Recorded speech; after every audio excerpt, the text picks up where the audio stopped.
സദ്വിശരണം. ഇന്ന് ഒരു പ്രത്യേക കാര്യം അറിയാനും അറിയിക്കാനും മനസ്സിലാക്കാനും വേണ്ടിയുള്ള ഒരു വീഡിയോ ആണിത്.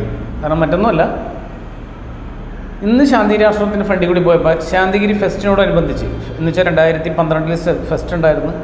ആ ഫെസ്റ്റ് പോലെ തന്നെ 2024 ആയപ്പോൾ അടുത്തൊരു ഫെസ്റ്റിനുള്ള പടയൊരുക്ക നടക്കുകയാണ്, അല്ലെങ്കിൽ കോപ്പ് കൂട്ടൽ നടക്കുകയാണ്. അപ്പോൾ ആ ഫെസ്റ്റിനോടനുബന്ധിച്ച് നടക്കുന്ന പെയിൻറ്റിങ്ങിൽ വിചിത്രമായിട്ട് എനിക്ക് തോന്നിയൊരു കാര്യമാണ് ഞാനിവിടെ പറയാൻ ഉദ്ദേശിക്കുന്നത്. മറ്റൊന്നുമല്ല, ഗുരുചരിത്രത്തോടെ ഇരുന്നപ്പോൾ ആശ്രമത്തിന് നേരെ ഫ്രണ്ടിലൂടെയൊക്കെ നമുക്ക് കടന്നു ചെന്ന് പ്രാർത്ഥനാലയത്തിലും പർണശാലയിലൊക്കെ കയറാമായിരുന്നു. അവിടെ കുറേ പടവുകളായിരുന്നു. ഗേറ്റ് കഴിഞ്ഞാൽ മെയിൻ ഫ്രണ്ട് എൻട്രൻസ് കഴിഞ്ഞാൽ കുറേ പടവുകളായിരുന്നു. ആ പടവുകൾ കയറി നേരെ ചെല്ലുന്നത് ഗുരുവിൻ്റെ പ്രാർത്ഥനാലയം പർണശാലയും സഹകരണ മന്ദിരത്തേക്ക് പോകുന്ന വഴിയിലായിരുന്നു.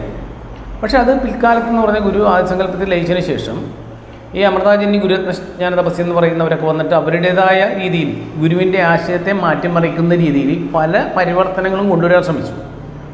ഗുരുവിനെ തന്നെ പാടെ വിസ്മൃതിയിലാക്കുന്ന രീതിയിൽ ഗുരുവിൻ്റെ സ്വർണ്ണ വിഗ്രഹം എന്നൊക്കെ പറഞ്ഞ് ഗുരുവിൻ്റെ വികലമായ വിഗ്രഹം അത് മറ്റൊരു ലോകത്തിലാണ് ഉണ്ടാക്കിയിരിക്കുന്നത്. അതിനെക്കുറിച്ച് ഞാൻ പിന്നീട് പറയാം.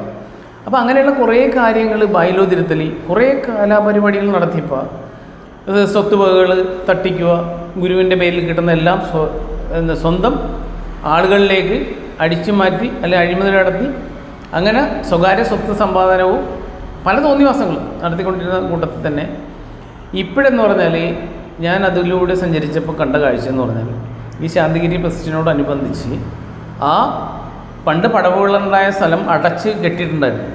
ക്രോസ് ചെയ്ത് അതിൻ്റെ സൈഡിലൂടെ ആയിരുന്നു വഴി. ഇടതുവശത്തൂടെ കയറി കറങ്ങി വലതുവശത്തൂടെ ഇറങ്ങി വരുന്ന ഒരു സിസ്റ്റമാണ് കൊണ്ടുവന്നത്. എന്നുവെച്ചാൽ നേരെയുള്ള ആ കവാടം അടച്ചു കളഞ്ഞു. അപ്പോൾ അതിൽ വേറൊരു വൈറ്റ് പെയിൻറ്റ് മറ്റേ അടിച്ചിരുന്നായിരുന്നു. അപ്പോൾ ഞാൻ നോക്കിയപ്പോൾ എന്ന് പറഞ്ഞാൽ അത് മൊത്തം ബ്ലാക്ക് അടിച്ചിട്ട് അതിൻ്റെ നടുക്ക് ഒരു താമര ഇതുള്ള പോലെയുള്ള വശം വേറെന്തോ പെയിൻറ്റ് അടിച്ചിട്ടുണ്ട്. ഗുരു ഒരിക്കലും ശരീരത്തോടെ ഇരുന്നപ്പോൾ ഇതുപോലെ ഒരു കറുത്ത പെയിൻ്റൊന്നും അടിച്ച് ഞാൻ കണ്ടിട്ടില്ല. അപ്പോൾ അങ്ങനെ ഇതിനു മുമ്പ് ഉണ്ടായിരുന്നു, അപൂർവമായ സ്ഥലങ്ങളിൽ മാത്രം. എന്നുവെച്ചാൽ സ്കൂളുകളിൽ ബ്ലാക്ക് ബോർഡുകൾ എന്നുവെച്ചാൽ കറുപ്പിന് കൂടുതൽ പ്രാധാന്യം ഗുരു കൊടുത്തിട്ടില്ല. കാരണം നെഗറ്റീവ് എനർജിയുടെ ഒരു കളറായിട്ടാണ് അതിനെ സങ്കല്പിച്ചിരുന്നത്. പക്ഷേ ഇപ്പോൾ ഇതിങ്ങനെ കൊടുത്തിരിക്കുന്നത് കണ്ടപ്പോൾ ഗുരു എന്തിനേയും എന്താ പറയുക, വെള്ള ഡ്രസ്സാണ് കൂടുതൽ പ്രൊമോട്ട് ചെയ്തിരുന്നത്. അപ്പോൾ ആ വെള്ള കളറാണ് കൂടുതൽ ആശ്രമത്തിൽ പ്രൊമോട്ട് ചെയ്തിരുന്നത് ഗുരു ശരീരത്തോടെ ഇരുന്നപ്പോൾ. പക്ഷേ ഇപ്പോൾ എന്ന് പറഞ്ഞാൽ ബ്ലാക്കിന് പ്രാതിനിധ്യം കൊടുത്തുകൊണ്ട് ഇവർ ഈ കാണിക്കുന്ന കാര്യങ്ങൾ ഗുരുവിൻ്റെ ഒരു ഗുരുവിരുദ്ധ പ്രവർത്തനത്തിൻ്റെ ഒരു ഭാഗമാണെന്നുള്ള വിശ്വാസം തിരിച്ചറിയാൻ വേണ്ടിയുള്ള ഒരു ചിന്താഗതിക്ക് വേണ്ടിയാണ് ഞാനിത് പറയുന്നത്. അപ്പോൾ എല്ലാവരും അതൊന്ന് ശ്രദ്ധിച്ചിട്ട് അതെന്തുകൊണ്ടാണ് അങ്ങനെ കൊടുത്തത് എന്നുള്ളൊരു ചർച്ച വരണം. അപ്പോൾ നിങ്ങളുടെ അഭിപ്രായങ്ങൾ ഇവിടെ കമൻറ്റ് ബോക്സിലായിട്ടൊന്ന് രേഖപ്പെടുത്തിയാൽ. കാരണം ഗുരു ചരിത്രത്തോടെ ഇരുന്നപ്പോൾ അങ്ങനെ ചെയ്തിട്ടുണ്ടോ? കാരണം ഗുരുവിൻ്റെ കൽപ്പാന്തം വരെ ഗുരുവിൻ്റെ സിസ്റ്റം ഫോളോ ചെയ്യാനാണ് ശാന്തിഗിരി ആശ്രമത്തിൽ ഗുരു എക്കാലത്തും ബ്രഹ്മജ്ഞാനമുള്ളൊരു ഒരു ഗുരു ഉണ്ടാവുമെന്ന് ഗുരു ഊന്നി പറഞ്ഞിരിക്കുന്നത്. ഗുരുക്കന്മാരുണ്ടാവുമെന്ന് ഗുരു ഒരിക്കലും പറഞ്ഞിട്ടില്ല. പക്ഷേ ഇന്ന് വന്ന അമൃതാജന്യ അടുത്ത ഗുരു, ഇനി അടുത്ത ഗുരു വേറെ വരും, അങ്ങനെ ഗുരുക്കന്മാരുടെ ഒരു പരമ്പര തന്നെ ഉണ്ടാവുമെന്നാണ് ഇവർ പറഞ്ഞു വെക്കുന്നത്. പക്ഷെ അത് സംബന്ധിച്ച് ഗുരുവിൻ്റെ പല കാര്യങ്ങളും ഗുരുവിൻ്റെ പല ഐഡിയോളജികളും മാറ്റിമറിക്കുന്നുണ്ട്.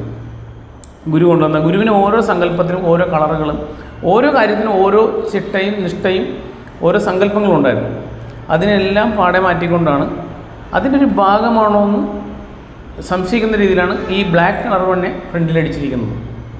അപ്പോൾ എല്ലാവരെയും ഒരു ശ്രദ്ധ അങ്ങോട്ട് ഞാൻ ക്ഷണിക്കുകയാണ്. അപ്പോൾ അഭിപ്രായം കമൻറ്റിൽ രേഖപ്പെടുത്താം. സദ്വിഷം.